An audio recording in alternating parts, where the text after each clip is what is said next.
So one of the cases I did was into an accelerationist group.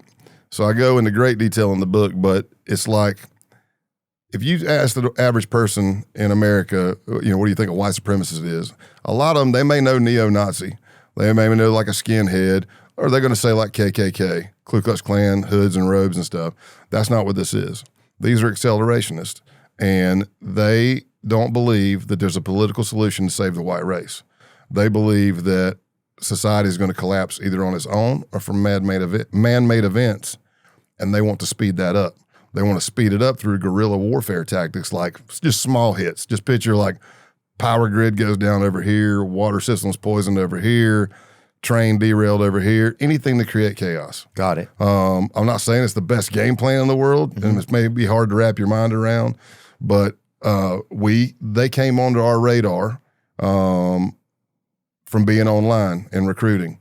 And so they were recruiting online. Mm-hmm. And a lot of your accelerationists also groups were big on what we call flyering or stickering or postering. So you'll put up a flyer and it'll be like, save your race, join the base, survivalist group. There you go.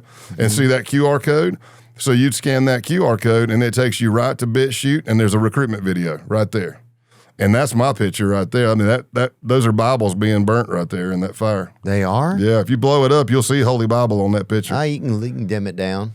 I don't even want to see that, but I believe that it's happening. And who's the people on the left? That's not KKK. That Christmas thing they do on the levee over there in Lafayette, is it? No, that'd be a 20 to 30 foot cross on fire with diesel fuel. I don't understand it, man. I know. There's a lot of history in the Ku Klux Klan. Wonder if we should have someone on sometime just to learn even about it. And there's Matt Damon.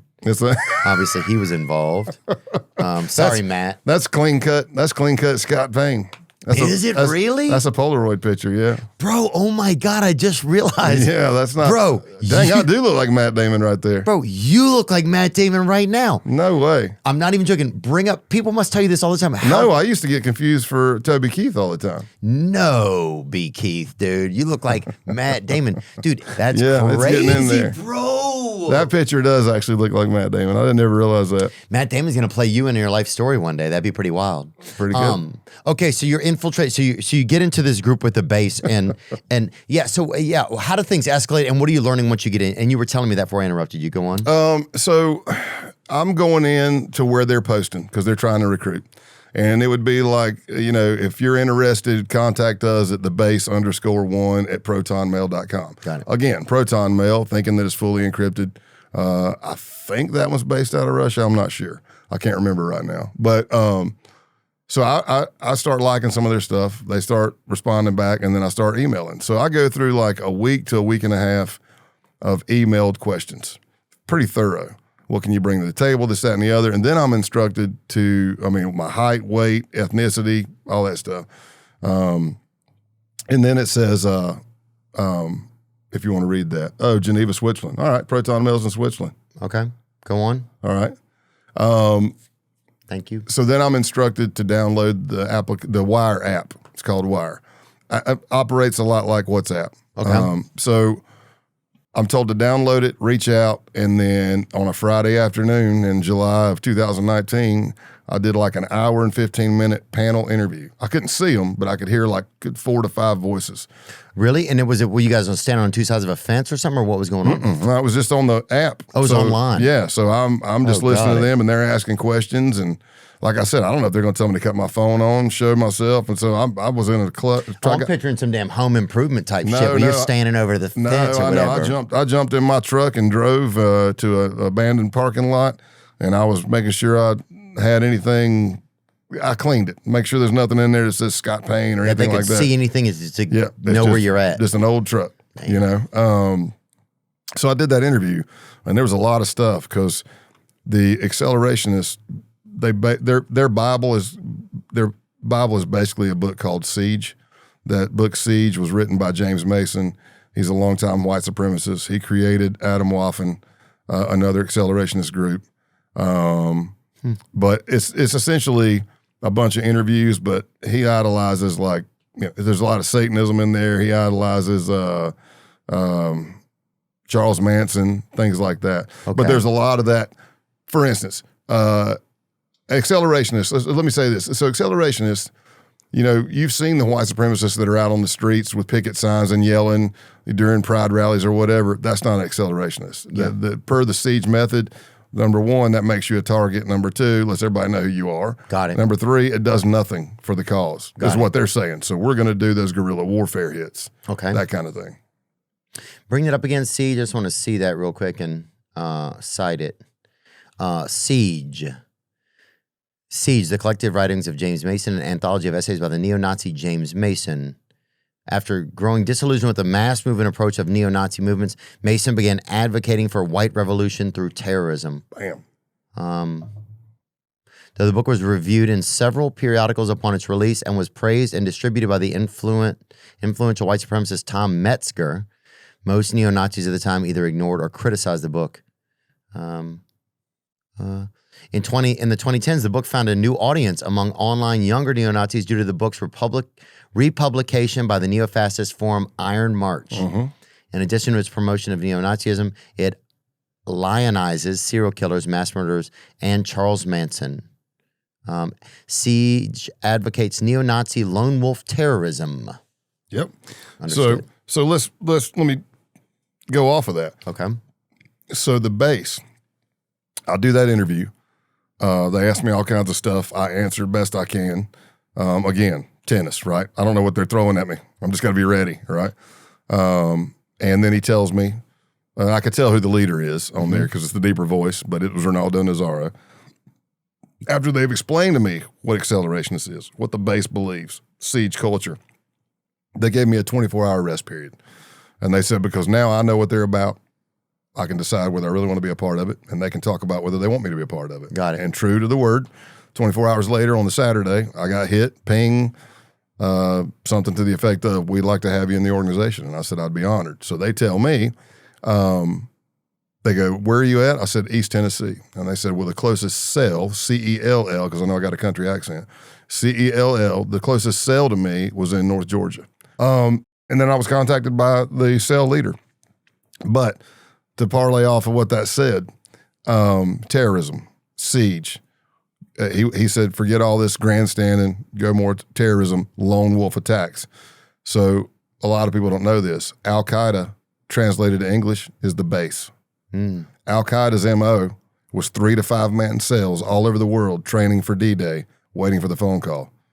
The base's MO, 3 to 5 man cells all over the world training for what they call the Boogaloo, if they're still calling it that. I've been retired for 5 years. So, and when you met them, are they aggressive like males? What kind of energy did you feel overall when you met these guys? It depends, but it wasn't like back in the hammer-skin, white supremacy, heavy metal mosh pit crowd. But I don't want to get too much on a tangent, but I will say this. When I'm instructing, number one, we don't like to say the names of the mass shooters. We don't want to give them any credit. Amen. I'll name every victim from Columbine. Yeah. I'll name every victim from Charleston, every victim from Buffalo. Don't want to say the kid's name or the shooter's name, right? But sometimes when I'm teaching undercover, I have to because we're talking about a certain thing. But what I'll say to people, because it sounded like you were like, hey, were these like jack dudes or whatever, all shapes and sizes. But what I tell people is I said, don't underestimate. If I showed you a picture of the kids from Columbine before Columbine happened, what would you say? If I showed you a picture of the kid from the Aurora Theater shooting, orange and yellowish hair, what would you say before that happened? Charleston, bowl haircut, skinny kid, but they still killed a lot of people. Right. So don't underestimate, because dead is dead. Amen. We had a shooting here in Nashville. Yeah. My buddy, I'm buddies with the guy that had the pistol.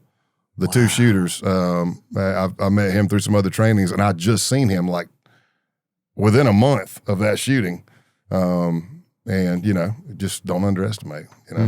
So I meet them, and when they call me, and what'd you wear to meet them? Did you have to? I mean, how do you even pick out an outfit or whatever? I wore maybe some hiking type pants. I didn't show up all bikerish, but I go to meet them, and they instruct me, you come to Rome, Georgia. I want you to park here. I want you to take a picture of the statue downtown, and then I want you to send it to me. And they're watching. I don't know how many, because at that point, we knew we were going to meet somebody who called themselves TMB. I didn't know he was bringing a guy named Pestilence with him. I didn't know. They're trying to cover me. And I met the case team that even though we talked on the phone, I'd never met them before. So I drive down to Rome, Georgia, because now I'm being. This is crazy. I know, because now I'm being invited to meet them for a face-to-face vet. I like vetting in real life because I passed the other one. I passed the emails. I passed the interview panel. Now I got to pass a face-to-face meeting. And when I met the case team, again, we don't know really who we're meeting or where we're going. We got an inkling, I think, but I know we didn't know everybody in the group. We did not at all. And the weather was bad. So it's like, I don't know, can you get any kind of aerial surveillance? Not when it's raining and stuff like that. And it's hard to light a cross in the rain, too, so you're not really going to see. Well, accelerations don't do the cross. Got it, my bad. Lightings. The KKK does. Got it. So these guys are hiding. They're all wearing Flecktarn camo because the Flecktarn pattern is German. They're neo-Nazis, so they wear nothing but the German pattern. That does not mean if you have Flecktarn that you're a white supremacist. No. It just means that's what they wear. Yeah. So I pull up, meet the case team, and they're like, hey, we want to slap a GPS tracker onto my truck just in case. And I'm like, yeah. So I see your squad says that. Yeah. It's my team, my cover team. And because, let me explain it this way. I was assigned to Knoxville. So I'm an FBI agent in Knoxville. Yeah. But because the targets lived in Georgia, well, now you got Atlanta field office and the Rome RA, which is the satellite office out of. So that's who's going to be working those targets, right? Got it. So I go down there to meet that cover team or case team, and we talk about some stuff. I'll make some phone calls, and I see them kind of go under the back driver's side quarter panel. So I don't know where they put it, but I know it's somewhere up in there. I pull up. I can't find a parking spot. I'm going back and forth on wire. Hey, man, I'm here. Look, I found a spot, but it's behind a coffee shop. I'm in I think I was in a white Ford or something. I can't remember what truck I was driving on that trip, but give them the description of the truck, and then they go, okay, I see you. And I see them come walking. So what comes walking up is about a 21-year-old and soon to be 21 and a 19-year-old kid. TMB is Luke Lane. He's about 6'2", maybe 220, 225, but kind of frumpy. And then Pestilence is Jacob, and he is kind of more, not goth, but more like black metal. But he's got BDUs bloused into his 8-inch tactical boots and then a tank top of some black metal band, shaved around the sides. Probably Guar, one of those. Instant Pussy, one of those ones. No, I'm talking like, we're going to talk like probably like Hell Witch, Sabbat, Satanic Goat Ritual, those kind of bands. That kind of shit, Yeah, and all it is, if you've ever been to a concert like that, it's just constant walla walla walla walla walla walla walla walla. It's a lot of Home Depot noise. Yeah. Yeah. It's like what I've seen played when they're trying to break people at Guantanamo Bay. That's what they're playing in the background. Got it, yeah. With flashing lights and stuff. Or like the accountant, like Ben Affleck when he's in there, cuts it on.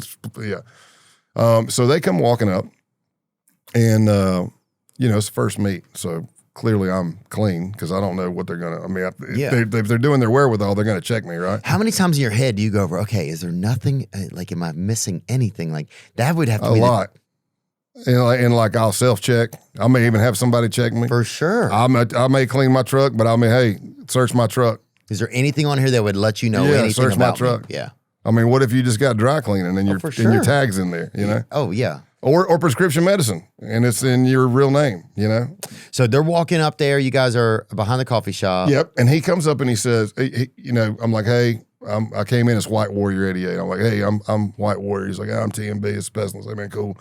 Little niceties, and then I need you to put your phone in airplane mode. I said, okay. I put it on airplane mode, and he pulls out this thing that looks like the Geiger counter, man. It had like a triangle card on it. It was big, all kinds of lights and stuff on it. I'm like, what the heck is that? So he wands me, nothing, I'm cool. He starts wanding the inside of the truck, and I'm like, all right. As he's walking down the side of the truck, that thing starts going nuts. It's getting louder and louder, and lights are going off on it. And I'm like, oh no, it's picking up the GPS tracker. And he's walking, he gets right to the back fender. And I'm like, I've already eased my right leg back. I'm starting to get in that stance because I'm like, it's getting ready to go. Because who knows what's going to happen right now. Yeah. I don't know if they're armed or not. I'm going to assume they are. And right when it was going, it's going nuts. Pestilence says, you think it could be the power lines? Because where we were was a steep hill and there were power lines right there.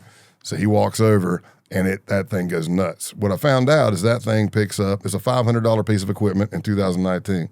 $500 piece of equipment that picks up everything, every airwave there is, Wi-Fi, Bluetooth, RF, whatever, and it'll color code and different sounds. Yeah, Just somebody whispering loud. yeah, cellular, yeah, whatever, yeah. So I lived to fight another day. He said, hey, follow us to another place. So at that point, I'm calling the case team, and I'm like, you need to shut the tracker off. I'm like, you need to shut it off. And they're like, whoa, we're not sure if we can shut it off remotely. And I'm like, well, you need to try. And they're like, well, if we shut it off, we don't know if we can get it back on. I said, what I'm telling you is whatever he's got Shut it off. is finding it. And if you don't shut it off, it's going to be a quick undercover. And it should be your choice. Well, I mean, they were saying technically, like they were saying, Right. can you cut it off from a remote? And if you did, could we get it back on? And I'm getting concerned. You don't want to lose me, but I'm like, hey. So luckily, I don't want to lose me either. I know, right? Yeah. Luckily, they got it off, and I pulled into the parking lot of an abandoned concrete plant. And I pull in, and I'm like, looking up to the Lord. I'm like, that's funny. How many people have I seen die in a movie at an empty concrete plant? But they wanted me, and it didn't go. They wanted the truck, and it didn't go off. And I'm like, cool. So then I go, and that's when I started meeting everybody. And then as the months went on, you would go and train.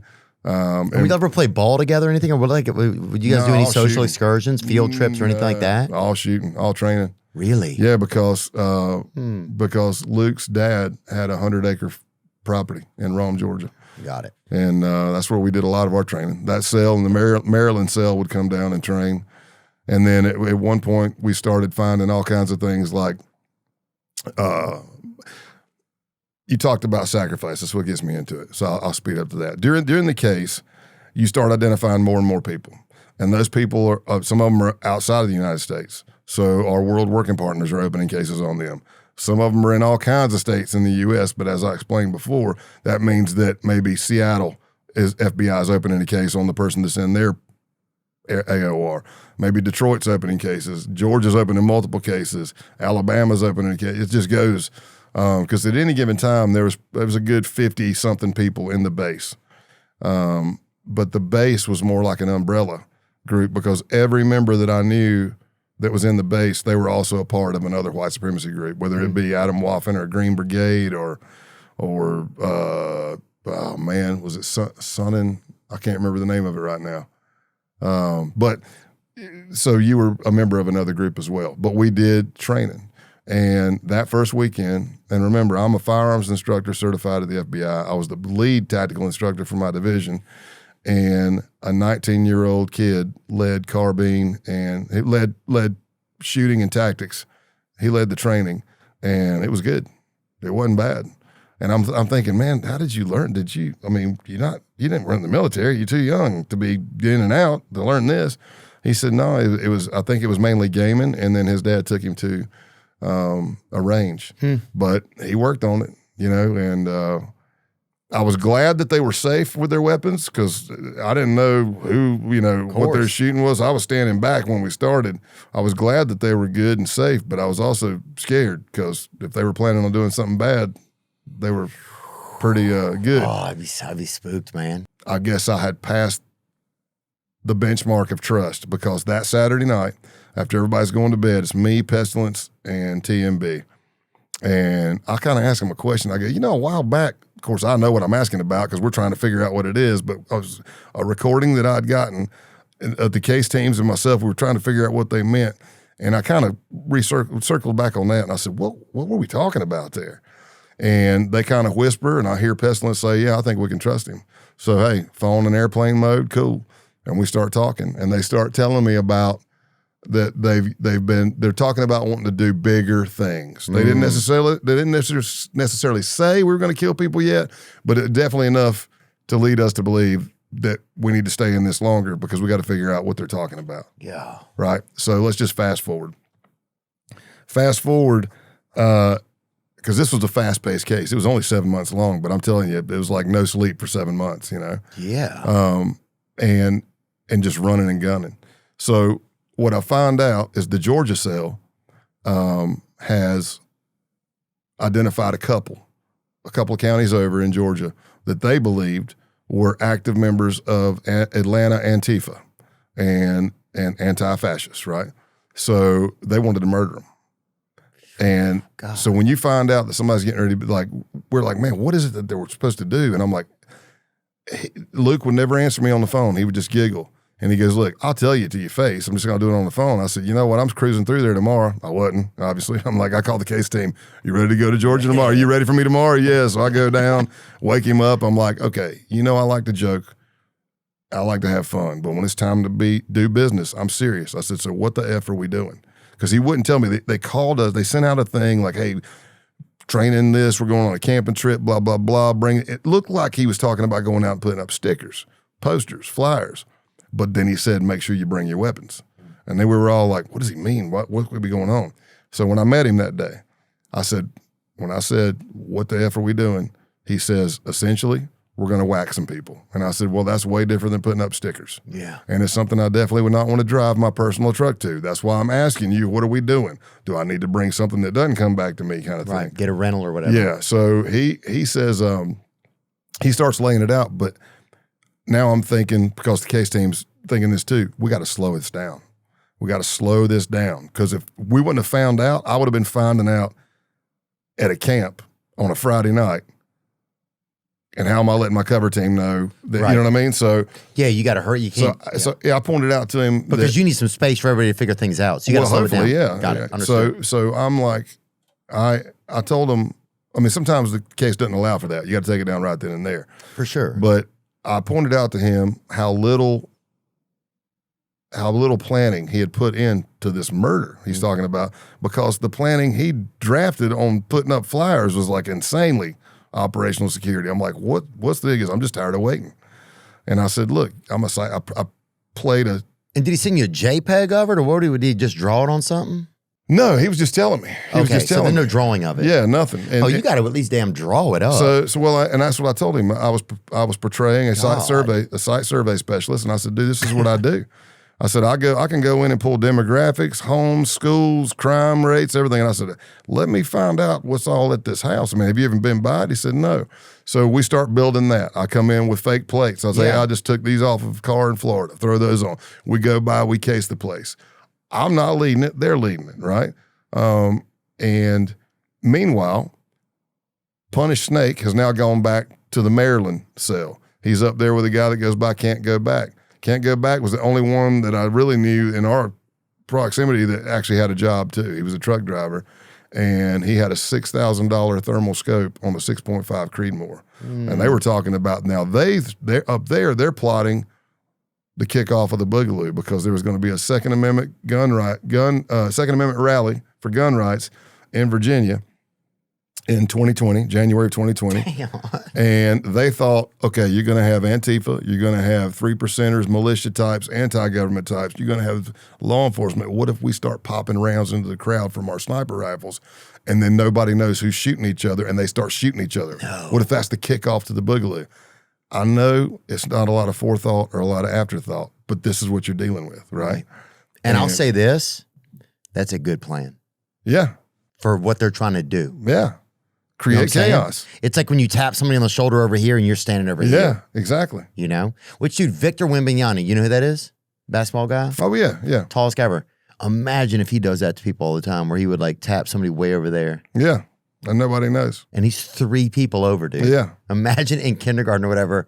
He must have been able to have the most fun. Anyway, back into the story. So yeah, that's absolutely insane. So then we start casing that, but meanwhile we're finding out more stuff on the cell up in Maryland. And what the Baltimore division does is they do a Title III wiretap, and they put cameras in that apartment.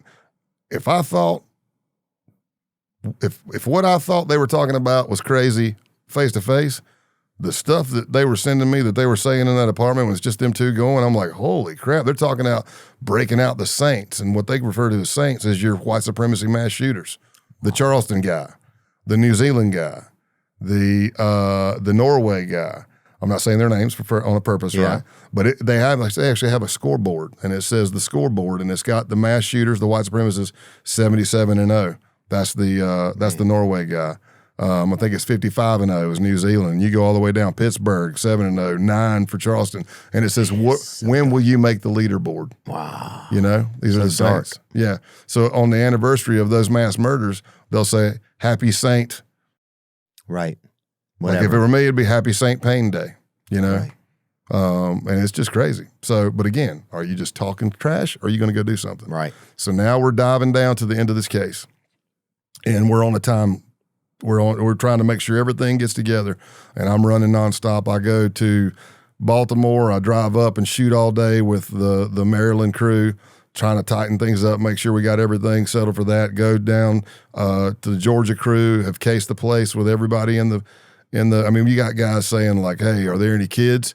And another dude saying, "I don't have a problem shooting a commie kid." God. You got another dude saying, "Oh, I'm perfect. I'm an IT. I work 9 to 5.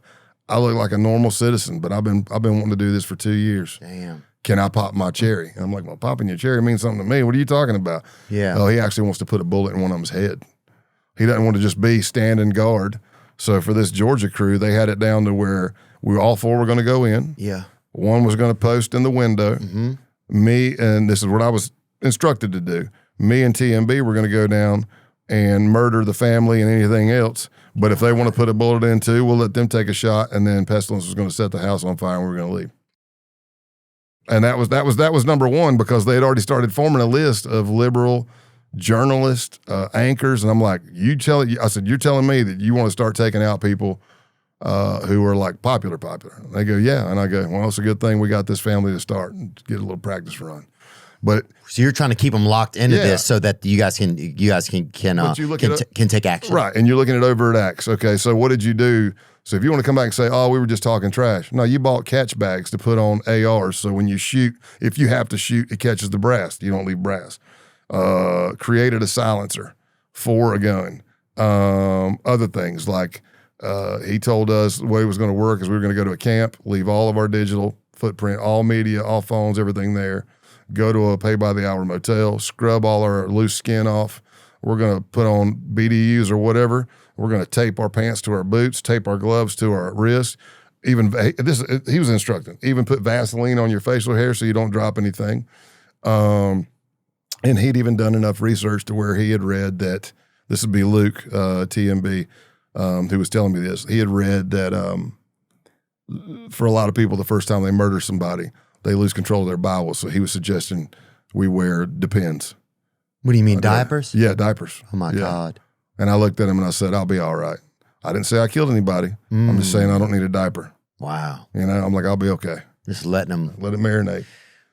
So we were able to pull it all off. We came in on a Wednesday. Diaper, man, yeah. Yeah, we came in on a Wednesday, started the arrest. I picked up Luke because we figured that would, sneaking up on 100 acre. What the fuck? Hold on a second, man. Hold on a second.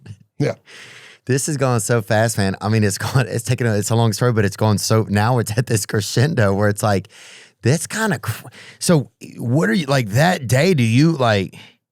I was running on fumes, man. I think I had the flu at the time. My back was spasming because what I didn't realize. Yeah. If you're going to murder someone, I think you're damn, that's an L5S1. I know, right? Yeah, so I'm like, I had a lumbar fusion in 2002. After this case in 2020, I found out that my lumbar fusion had broken approximately 3 to 5 years after. So they were telling me for like 15 years I was going around with a a back that's disconnected. Just a bad hitch or whatever. It's broke. There's nothing in there. There's no cadaver bone. There's no disc. It's just floating.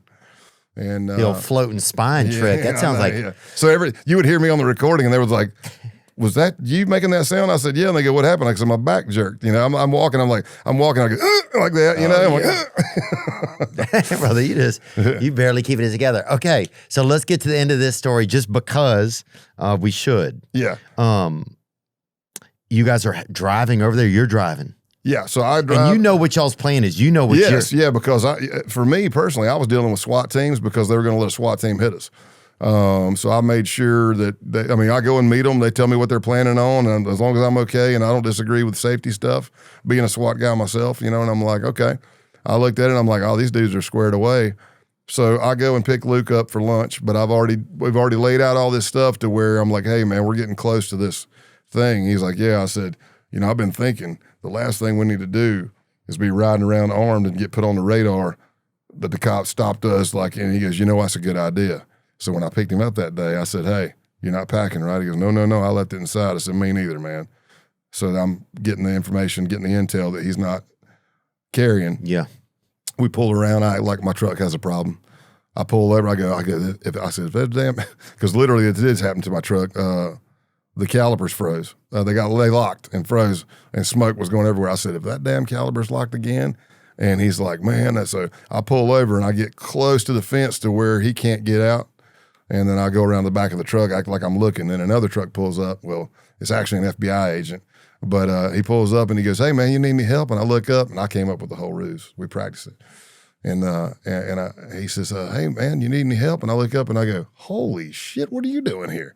And now we're acting like we know each other. He goes, what are you doing here? And I go, man, I ain't seen you in forever. I didn't know you lived around here. I go, man, this is a nice truck. And as I'm walking up to talk to him, Luke's looking at us. And then what he doesn't see is the Bearcat, which is the military vehicle the SWAT team uses, and it's coming over the hill. Wow. So he's focused on us, and I jump into the truck. Right when they pull up, right when I'm jumping into the truck going, go, go, go, they're right there. They got, rifles. They're up on the turret. Don't move. And they got him out. No issues. Arrest with nothing wrong. And then while that happens, and then they go pick up Pestilence at his house. They pick up Helter Skelter, who was the Pop My Cherry guy. They pick him up at his work. He's wilding. And then we keep it quiet because Thursday morning, there's still more to bust. Yeah, because that was Wednesday. Thursday morning, the Washington field office SWAT team hit Bilbro. The Baltimore SWAT team hit Can't Go Back and Punish Snake. And then now it starts coming out. So now it's Friday, and I'm still in the group. I'm just monitoring. And it's Friday, and I'm now the arrests are starting to come out. Like, holy crap, did you see this? Did you read this? And now the affidavits are starting to pop up. And they're like, wait, it says here that there's a Fed that infiltrated this group. And they're like, who's the Fed in the group?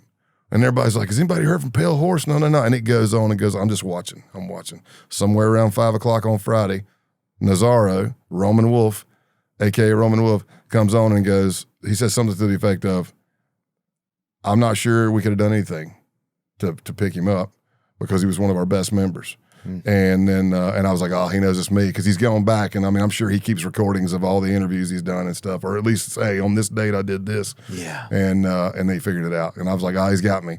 And it says, boom, you've been removed by Roman Wolf. I screenshotted it and I sent it to all the case teams, headquarters, everything. And I go, and I'm out. Damn. But they were talking, we had some other coverage in there that people reported, and it turns out there was another dude that had infiltrated that group, not law enforcement though, was doing it, helping, reporting to, I don't know, whether it be the Guardian, something paper, BBC, something. So we got copies of what the chatter after I got booted, and some of it, my case team printed it for me. When I came in, it was highlighted up on my desk. It says something like, are you saying the Fed was the guy with the deep voice on the calls? And they're like, yeah. And they go, there's no way, dude. That's one of the most solid neo-Nazis I've ever been around, And then the other one would be like, oh, there was something really endearing about him, Oh, dang, right. And I look at the squad and I'm like, see, they do love me. These are my people, But yeah. Oh, damn, bro. Yeah. Fuck, and bro. Then you get home and you go, now I take a shower. How long do you take off after that? It depends, because I used to not take any days off, but that ended up being my downfall, and then I learned how not to do that to myself. So by that time, I'm long in the tooth. I could have worked till I was 57. That's the cutoff for the FBI, but I was 50 at this point, or at least I retired at 50. Oh, you look great, man. Yeah, so it was like, I was like, that one I probably took a week off, just relax, chill. Called my pastor, though, especially after that Halloween weekend. I was like, man, I feel kind of, like you said, my spirit, I was like, I feel kind of dirty, man. You mind praying over me,